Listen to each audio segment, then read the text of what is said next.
2 Canadiens ont perdu la vie dans l'accident de funiculaire à Lisbonne, au Portugal, a avancé la police jeudi. Les autorités ont établi la nationalité de plusieurs victimes avec un haut degré de probabilité en s'appuyant sur des documents recueillis sur eux, leur communication avant le drame et le fait que des proches étaient sans nouvelles. Le bilan des victimes s'élevait jeudi à 16 morts et 5 blessés graves. Voici ce qui s'est passé. Mercredi, un wagon du funiculaire de Gloria, très prisé des touristes, s'est écrasé contre un bâtiment après avoir déraillé. Il relie 2 parties de la ville le long d'une pente abrupte de 265 mètres. Selon une femme témoin de l'accident, un premier wagon est arrivé brusquement au bout de son parcours, dépassant sa station d'arrêt habituelle. D'autres témoins et elle ont ensuite aperçu un autre wagon dévaler la pente à toute vitesse avant de dérailler dans un virage. Le conducteur a perdu la vie.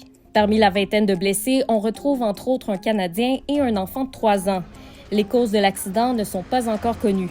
Plusieurs médias rapportent le bris d'un câble et s'interrogent sur la qualité de l'entretien qui était confié à une société privée externe depuis 14 ans. On ignore aussi si les freins étaient défectueux. Une enquête a été ouverte. Ce funiculaire avait déjà déraillé en 2018 en raison d'une route trop usée, mais l'accident n'avait pas fait de blessés. La société qui gère les transports de Lisbonne a assuré que l'entretien avait été fait. Par mesure de sécurité, la ville a suspendu le fonctionnement des 3 autres funiculaires de la capitale.